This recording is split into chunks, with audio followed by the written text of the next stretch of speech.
Welcome students. This is a new video lecture, and with the help of this video, we will try to understand a few things about a very famous book called as Untouchable, written by Mulk Raj Anand. This is a very famous book, and the students of English literature and even the students of law and political science, they all read this book. So let's get straight into it. But before talking about the book, let's understand a few things about the author. So Mulk Raj Anand was a writer, social realist, and a humanist. I don't think there is anything complicated in this line. We all must have understood it. Okay, Anand was born in Peshawar in 1905. Today, Peshawar is in Pakistan. He received his early education in Khalsa College, Amritsar, and following that, he also went to University College as an undergraduate, attended Cambridge University too to get his PhD in 1929. Now, this shows that he was indeed a very educated and qualified person. Okay. He lived his life partly in London and India. So sometimes he would stay in London, sometimes he would stay in India. During the period of India's independence movement, he showed his concerns by writing propaganda on the behalf of Indian cause. Now, in this line, we have to understand what does the phrase Indian cause stand for. So there is a long list of Indian cause. Okay. So if you read Untouchable, you will realize that certain people are subjected to discrimination and bad treatment on the basis of their caste.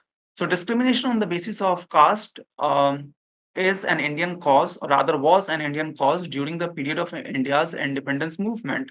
Okay, there were some social evils which were prevalent in the society, in Indian society, during the period of India's independence movement. I believe some of you must have heard about the Sati Pratha or the Sati tradition. So that was one of those Indian causes which were quite prevalent during the period of India's independence movement. Okay, sorry. He also, excuse me, he also worked as a journalist and supported freedom in Spain during Spanish Civil War. Now, this is a lesser known fact, but this is true. And this point may show up as one MCQ in your semester examination or even in your entrance examination. So keep this in your mind. Okay. At the time of World War II, he was a scriptwriter for BBC, British Broadcasting Corporation in London, and became one of the George Orwell's good friends. George Orwell is a very famous author. He has written Animal Farm in 1984. And one more fact about George Orwell, he was born in Motihari, Bihar. In 1946, Anand came back to India and carried on his literary career as a writer. In 1946, Anand returns back to India and decides to continue as a writer. Okay, most of his novels deal with the representation of lives of the downtrodden people. Downtrodden people are those people who do not receive proper treatment in the society because of some or the other reason. And mind you, the reasons are not appropriate or justified just because someone is from a particular caste and nobody knows how to choose a particular caste before birth. It is a secret, nobody knows. It's a pseudoscience, if I can say so, to tell someone that you did so and so things in the previous life. That's why you belong to so and so caste in this life. It's completely irrelevant. There is no way to prove it. So if you, on the basis of these things, are discriminating or practicing discrimination against someone, so basically you are making that person a downtrodden person. Okay, don't do this thing. It's pathetic. So Anand's novels deal with the representation of lives of the downtrodden people. Okay, I think things are clear in this slide. Let's move to the next slide. Now, this is interesting. Let's understand. Mulk Raj Anand was deeply moved and shaped by the caste system that prevailed in the society. If you read his book Untouchable, you will realize his arguments and how strongly he stands against the caste system and how firmly he presents his arguments against the caste system. So Anand was deeply moved. This caste system, the existence of caste system, had moved Anand in the early phase of his life. Okay, his first essay was written under the influence of the incident of his aunt's suicide, following her excommunication by her family as she shared a meal with a Muslim lady. Now, See, as I already have told you, Anand was deeply moved and shaped by the caste system that prevailed in the society at that time. So the first essay that he wrote it after being influenced by a very unfortunate incident, which was his aunt's suicide after she was excommunicated. You have to understand the word excommunicated. If you have watched John Wick, this term is often used in that movie. Excommunicated means sort of boycotted, right? If someone excommunicates said person, then the person who has been excommunicated will have to live out of the society. If not physically, then the participation of that person will be reduced. So, say for example, if I am excommunicated from my own family, then either some of my family members may ask me to live outside my ancestral home, or there is a possibility that I, despite being in the house, won't be able to participate in any of the events in the family or function in the family. That too is excommunication. Okay. The Hindi word, the colloquial or vernacular word, or the way you can describe excommunication is, you must have heard bhat kaat dena. Right. When you say that kisi ka bhat kaat diya gaya hai, it means that person has been excommunicated. And why she was excommunicated? Because she shared a meal with a Muslim lady. If you ask me, I see nothing bad in this thing. I have got a lot of friends. They are Muslim, they are, Christians, they are Hindus. Some of them do not believe in God. Some of them are devout practitioners and, visit temples very often. So there is nothing wrong in this. And I encourage this practice. If you share a meal with others, you will be able to learn about their tradition and their modus operandi as well. Okay. His first novel, Untouchable, was published in 1935. Remember the year, it may become a potential MCQ. His first novel, Untouchable, published in 1935, was an indictment on the Orthodox Indian society, which discriminated people belonging to lower strata. His vision as a humanist and a reformist can be seen in his novel, which gave him immense popularity. Here, you have to understand a few words so that you will be able to draw some conclusion out of this statement or sentence. See, indictment, when you accuse someone or something in writing. So, this is a document through which Anand accuses Orthodox Indian society, because the Orthodox Indian society discriminates with people belonging to lower strata, so called lower classes. There is no such thing as lower class and upper class. But the Orthodox Indian society had this culture or had this hierarchy of human beings in which certain people were from lower caste and certain were from upper caste, without any scientific reason, without any scientific justification. It was just there in the society. It still exists, and a lot of people face bad consequences because of it. Right. Oppression these days still exist in the society because of this issue. Okay. His vision as a humanist and a reformist can be seen in this novel, which gave him immense popularity. If you read the novel, as I already have mentioned, you will be able to understand how strongly he opposes this caste system, how firmly he presents his arguments against this caste system. Okay. Okay, let us talk about the novels written by Anand.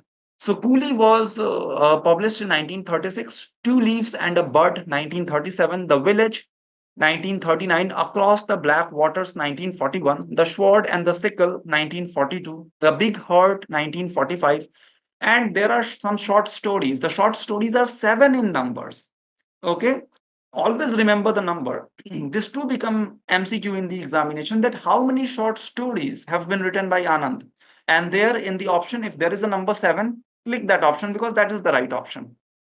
So seven stories are here. The stories begin with The Child and the Other Stories in 1934, The Barbers' Trade Union and the Other Stories in 1944, The Tractor and the Corn Goddess and the Other Stories in 1947, Reflections on the Golden Bed and Other Stories in 1953, The Power of Darkness and the Other Stories in 1959, Lajwanti and Other Stories in 1966, and in the end, Between Tears and Laughter in 1973. Okay, he was honored with the Sahitya Akademi Award for Morning Face 1968. Okay, he was the founder of the literary magazine called as Marg and was a member of International Progress Organization. Okay, So these are the points which are quite important and quite popular about the author, who is Mulk Raj Anand.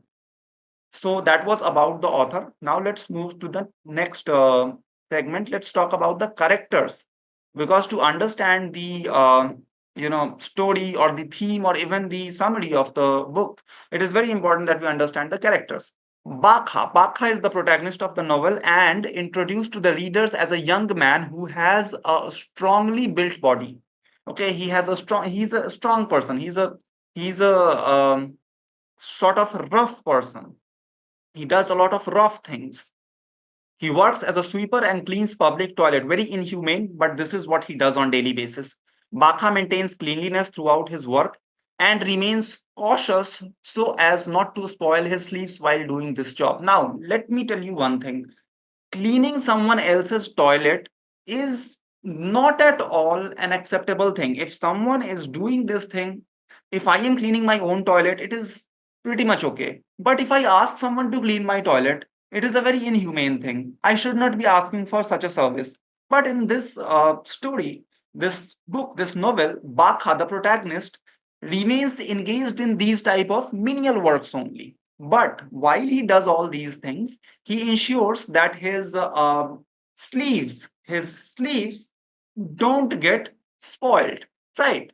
Because he wants to remain clean also. Because when you go and clean faces and you clean toilets, there is a possibility, very strong possibility, that certain amount of filth may get attached to your own body. So Bakha maintains cleanliness as well while doing this thing. The hard labor that he puts in his work is responsible for making his strong physique. Now, cleaning toilet is not only a very inhumane thing, but it also requires a strength at the same time. So I have cleaned my toilet several times, so I know what type of strength you will need to pull off this thing. So Bakha is strong. He has become strong over the period of time because he is into cleaning toilets and all. Okay. Let's move to the next character, Lakha. Lakha is Bakha's father, a jamidar of the sweepers of Bulandshahar. He is left with three children after his wife died. He accepts that he occupies an inferior status in the society and is submissive towards the upper caste Hindus. Okay, one thing which is very important to understand is that just understand this. Let me mark it for you. Just read this. Please read this sentence. I am marking the sentence because I am going to explain a concept called as Stockholm syndrome. I think Bakha's father is suffering from Stockholm syndrome. See, if someone is oppressing you and somehow you begin to believe that your oppressor is not wrong, you deserve such type of treatment, okay, then it can be said that you are suffering from Stockholm syndrome. Now, we can see that he accepts that he occupies here, he accepts that he occupies an inferior status in the society and is submissive towards the upper caste Hindus. This thing informs us that Bakha's father, despite facing all the bad treatments and despite receiving such type of besides being subjected to such types of atrocities, he has somehow accepted that this is his fate, this is his destiny. He deserves this. This is not a right thing. This should not happen. But sometimes it happens. So what can we do? Okay. Now let's move ahead. Rakha is Bakha's younger brother who is not involved in cleaning and sweeping work and does not possess a good appearance as his brother. As we already know that Bakha is a young man and has a strongly built body. He is also a good looking man. Okay, he is also a good looking man. Wait a second. Okay, let me make this thing clear. Just bear with me. Bakha is a young man who has a strongly built body. See here. But Rakha, who is Bakha's brother, he does not possess a good appearance as his brother, which means he is inferior looking. Okay. Hmm. Sohini. She is Bakha's sister and is described as an attractive woman who has a sylph-like form and a slender waist. She is an important character in the novel as it is through her Anand exposes the corruption of upper caste Hindus. She takes care of her family and manages the household chores. Okay, Sohini is Bakha's sister, and something happens. We will understand it later in this video that something bad, unfortunate happens with Sohini, and with the help of that incident, Bakha takes a stand against upper caste Hindus. Because that incident takes place with Sohini, Bakha realizes that the upper castes Hindus in this society are discriminating against the people who belong to Bakha's community. So, so Sohini's character is very prominent. She is attractive, she is beautiful, and there is a Brahmin Pandit who tries to extract sexual favors from her. Okay, let's move to the next character, Charat Singh. Charat Singh is a Havildar in the army and also a good hockey player who belongs to the 38th Dogra Battalion. He is a kind-hearted person and is free from any kind of caste prejudices. He treats Bakha affectionately and is seen as a contrast to the orthodox priest. Very important, very important. Charat Singh's character is very important. Charat Singh is one of those people who treat Bakha with respect. He is a Havildar in the army.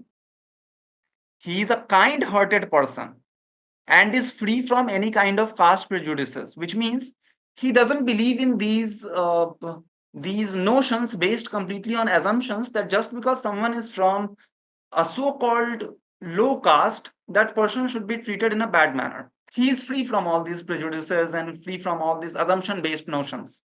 He treats Bakha, pay attention, he treats Bakha affectionately and is seen as a contrast to the orthodox priests. Okay, there is a signature behavior of the Orthodox priests in that community, in that society, but Charat Singh is is polar opposite of those people. Colonel Hutchinson. This person, to probably with a good intention, I cannot speak for him, but okay, understands. Colonel Hutchinson, he is one of the English characters in the novel. Understand that was colonial period. A lot of Britishers were in India. Colonel Hutchinson is one of the English characters in the novel who dresses in a funny way, mixing Western and Indian outfits. He is a person who advises Bakha to become a Christian. Okay, why does he do so?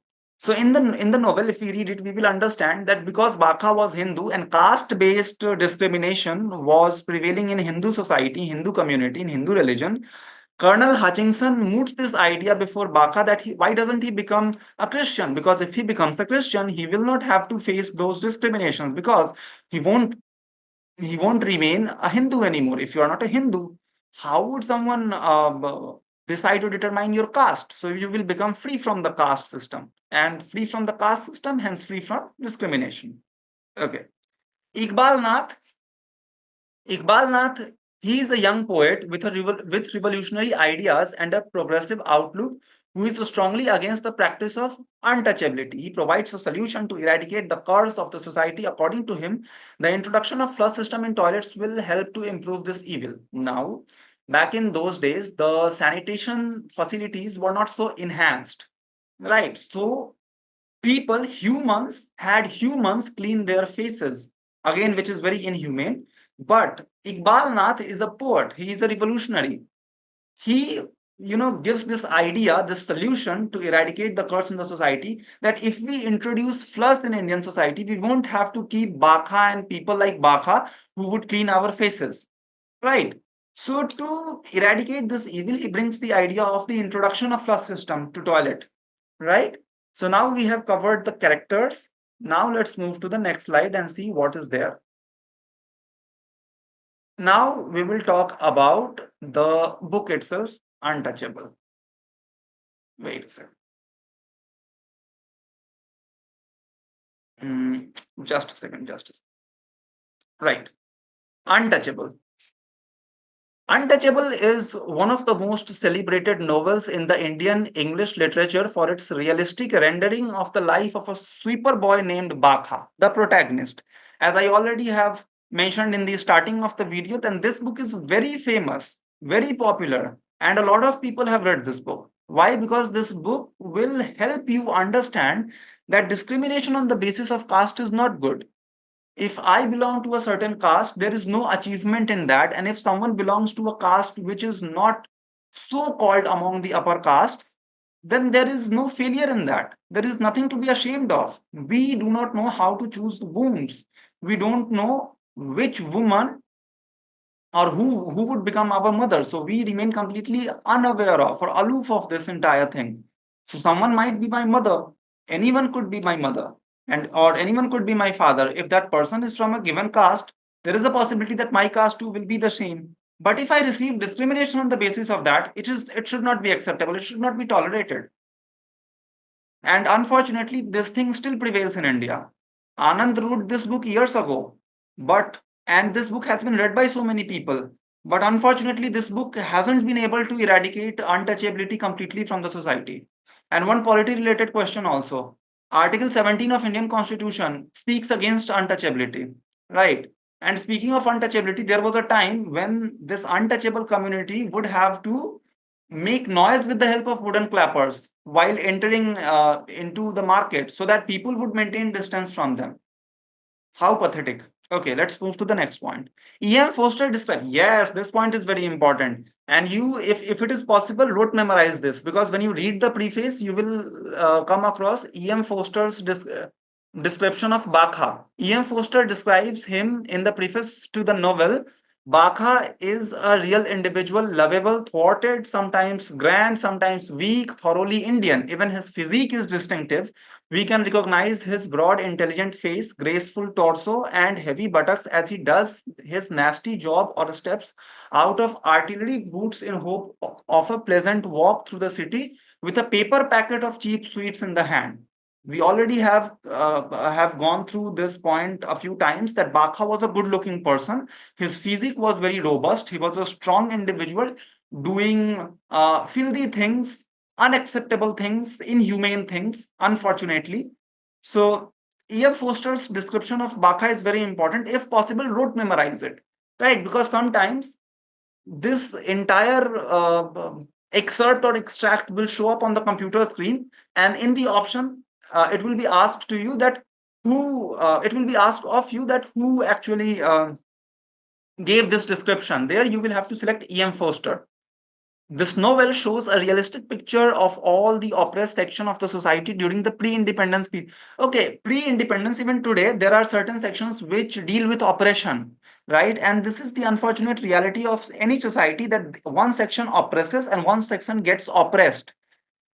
So this is prevalent in a lot of societies, in not only in India but in around the world. If you go to certain countries, just because your skin color is slightly towards the darker side, you will have to face discrimination. Opportunities will be taken away from you. You won't be able to represent yourself in public. Like you won't be able to do a lot of things which generally people with fairer skin do.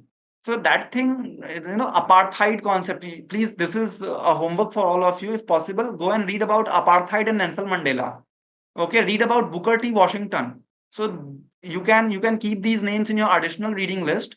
Not only read Untouchable of Anand, read the works of Nelson Mandela and Booker T. Washington and Mahatma Gandhi. Read. There is a very good and popular Hindi poem, Ek Phool Ki Chaah. Read that. You will understand what untouchability is and how people get adversely impacted by this ill practice. So Bakha, the protagonist of the novel, is representative of all the downtrodden people of the country who face discrimination and suppressed due to their caste. Again, because the caste is pronounced as a lower caste, the people will have to go through a lot of troubles. Again, completely pseudoscientific and not at all acceptable, completely inhumane. Bakha and other characters in the novel suffer due to the fact that they belong to lower caste. Again, repetitive line. Okay. We get a bleak vision of their place of living as described in the beginning of the novel. Also try to, if possible, rote memorize it. This is the description of the place where Bakha lives, or the people who live there. Okay, so the outcasts, people who have been excommunicated. We already have understood the meaning of the word excommunicated. Okay, so outcasts means people who have been excommunicated, who have been asked to live out of the society. Okay, who have been thrown out of the society. Physically, they are not entertained inside, they are not welcomed inside of the society in which they used to live.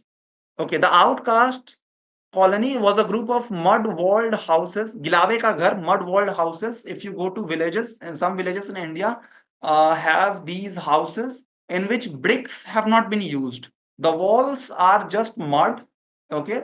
And even if the bricks have been incorporated, the bricks too are made up of mud, not through the already in practice method, but they're just piled. The mud has been piled and it has been made wet, and then the wall stands there. Okay, mud walled houses that clustered together in two rows under the shadow of both the town and cantonment, but outside their boundaries and separate from them. This this colony of outcasts is out of the actual society. It contains mud walled houses in two rows under the shadow of colony, sorry, of the town and the cantonment, but neither it is in the town nor is it in the cantonment. There lived the scavengers, leather worker, washermen, barbers, water carriers, grass cutters, and other outcasts from Hindu societies. Now, here we will understand that not only Bakha and people related to Bakha's profession are outcasts, but people like scavengers, like rag pickers, leather workers, washermen, the barbers, even the barbers, the water carriers, the grass cutters, and other outcasts. So there are so people related to these professions have been asked to live out of the society. Okay, Mulk Raj Anand has brought to limelight the artificiality and the hypocrisy of upper caste men, especially like Pandit Kalinath, who preaches good things in life but is himself corrupted to the core. Okay, this Pandit Kalinath is the man who tries to obtain sexual favors from Bakha's sister, and because of this man, Bakha, that unfortunate incident takes place with Bakha's sister, and Bakha gets an opportunity to speak against the upper caste Hindus. Okay, moving to the next slide. Wait a second.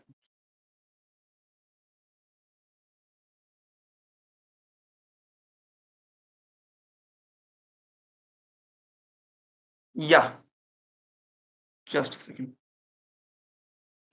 Untouchable is the story of a single day in the life of Bakha and gives an account of the humiliation and the struggle that he and other lower caste people had to go through. Okay. So the story of Untouchable, whatever happens in Untouchable, is the story of one day, only one day, from morning to evening. Whatever Bakha goes through is there in that novel. Whatever he goes through, the type of discrimination he faces, the ill treatment, the unfortunate incident that takes place with his sister. He also comes across Mahatma Gandhi. All these things take place in one day. Okay. And that one day has been described through this novel. Vakha was dissatisfied with his profession as a toilet cleaner and wanted to pursue a better life by educating himself. In India, still today, if you want to enhance yourself, education is the only way. If you want to get rid of these prejudices, these ill ideas and social evils, you will have to educate yourself. And so was the intention of Bakha. Bakha wanted to educate himself so that he could leave behind this pathetic, inhumane life of his that he was subjected to. There are so many reasons. His father also believed that what his father was doing or what Bakha was doing was the right thing.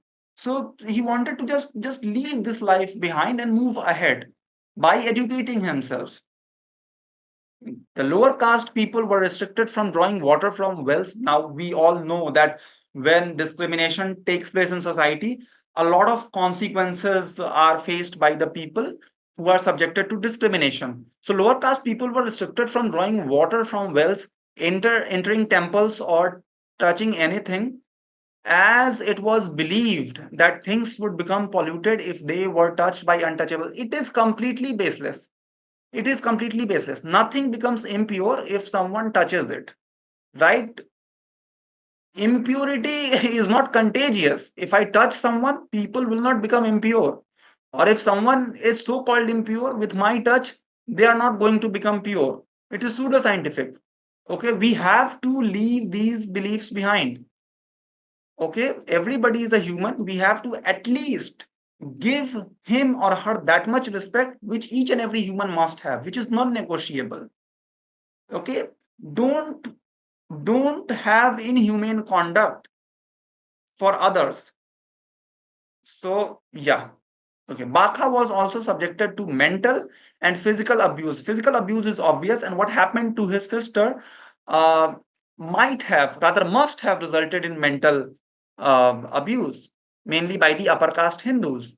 Even his sister, again, see, again, his sister was sexually assaulted by Pandit Kalinath, who called her to clean the courtyard of his house. Now, her sister was very beautiful. She was beautiful, she had sublime beauty, and Pandit Kalinath was a corrupt person. So Pandit Kalinath got aroused after seeing the beauty of his sister and decided to obtain some sexual favors and pleasures from her. And so she shouted, and Pandit Kalinath again used this principle that she touched her and he became impure, tried to defend himself. Bakha gets this opportunity, although I don't know how he mustered up the courage to capitalize this unfortunate situation, and he spoke against the Brahmins in the society and those who used to oppress others. Okay. Later in the evening, Bakha goes to play hockey match at Havildar Charat Singh's place. In the midst of the game, a little boy is wounded and Bakha tries to help him, but he is rebuked by the boy's mother for having polluted her son. See this pathetic and this ugly uh, belief. A boy is wounded and Bakha tries to help him. Bakha's intentions are very noble. But boy's mother believe that if Bakha touches her son would become polluted. Does this sentence make sense to all of you? Because it doesn't make sense to me. If I am wounded and there is a doctor in front of me, there is someone who is ready to take me to hospital, that person is life savior. I must be full of gratitude while I am being taken to the hospital by the person.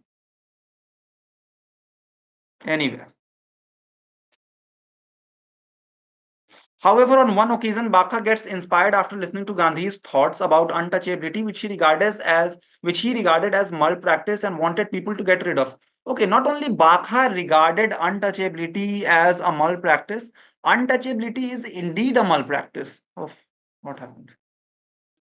Untouchability indeed is a malpractice. And no matter what, it should not be made popular among the people of society. People should try everything in their capacity to get rid of it. Okay? And Bakha gets inspired by Gandhi. Okay, Gandhiji was a great person, no doubt. Gandhiji, with the help of group communication, went to places of the people who were thrown out of the society, who were not entertained in the society because of these paltry things like the caste and the type of profession they were in. They were in noble professions. If someone doesn't trim my hair, I would look like a caveman.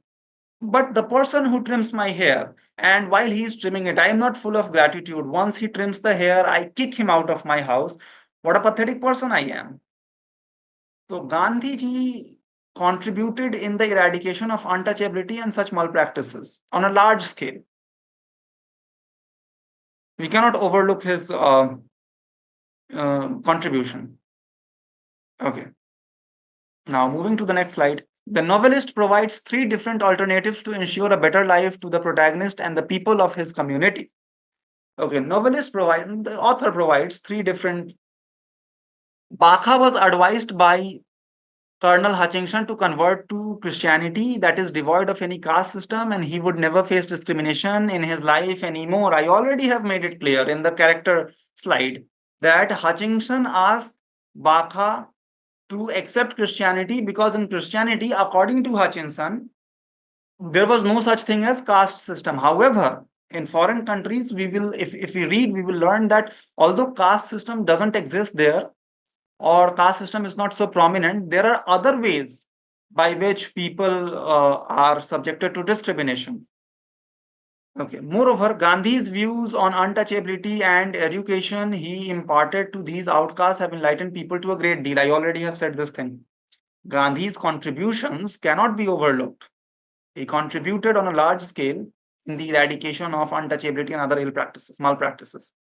At the end of the novel, we find Bakha meets a poet named Iqbal Nath, who informs him about a new technique of cleaning facial matter automatically, that is toilet flush machines. Most of us have this facility at our houses, respective houses. Once we are done with our uh, washroom, once we have defecated, we just press a button and all our feces get flushed to wherever it is supposed to go. Okay, just keep this in mind that Iqbal Nath made Bakha aware that there is a thing called as toilet flush machines, which can which can which can be used to get rid of the faces and facial matter. Okay, this would not require human effort to clean excreta and put an end to manually cleaning toilets. Bakha regards this to be a solution for his problem and feels that transformation will surely take place to improve his condition of living. Yes, this is a solution, and today a lot of people are using it. And thanks to this solution, a few people who used to clean toilets are now living slightly better life. Okay, so that's all about the novel. Now let's move to themes and issues. This is the last slide, and with the help of this slide, we will understand about the themes. Okay, we have understood the story, character, about the author. Now let's understand themes. Good. Untouchable depicts the lives of the marginalized and the destitute people of an orthodox Indian society. So Untouchable tells us what type of alive people from the marginalized society are living. Okay, the Indian society of that time was an orthodox society. There were a lot of malpractices. There were different types of social evils and ills, and the people who were victim, what type of a lifestyle they had at that time.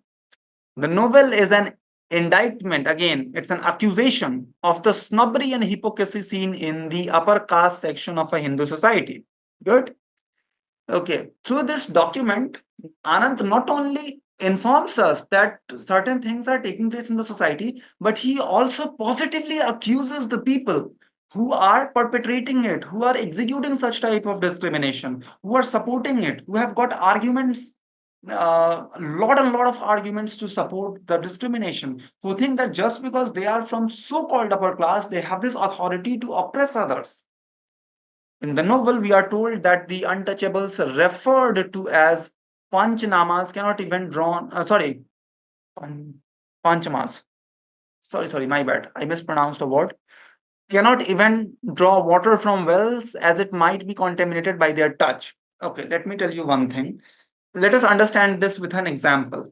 There is a patient who is suffering from a disease, skin disease, say, for example. There is a doctor who is treating that patient. Now, the doctor is sanitizing himself before touching the patient. Once the doctor has treated the patient, the doctor is sanitizing himself again. The doctor is giving antibiotics and other medicines with the help of which the doctor can put a halt on the spread of that infection. Now, you tell me one thing, is the doctor not doing a noble thing? The doctor is indeed doing a noble thing, but if the doctor returns back to his home and then his wife and his kids and his parents tell him, hey, you have done something very bad. You have touched a person who has been suffering from skin disease. Now you have to stay out of the house. It is completely, it's a living example of how I mean, I don't know how to put this thing, but this shows how pathetic someone can be, how rotten someone's mind can be. So just because Bakha was doing a very noble thing. I mean, if I am clean, if someone is cleaning someone's toilet, It means that the person is doing something which the person whose toilet it is, even that person is not ready to do. It means that Bakha is a great person and people like Bakha are great. But there is a belief that if they come and touch the well, if they come and touch the utensils will become impure. This is not right. This was not right back then. Still, it happens and it is not right. The social aspect of the novel, that is the treatment of religion and caste discrimination, has been delineated in a realistic manner. So he is a social realist. And the meaning of social realist is that a person who not only understands the real society, but through his works, through his contributions, makes other aware of the real condition of the society. The central character of the novel, Bakha, is ill treated by the high caste people throughout the novel.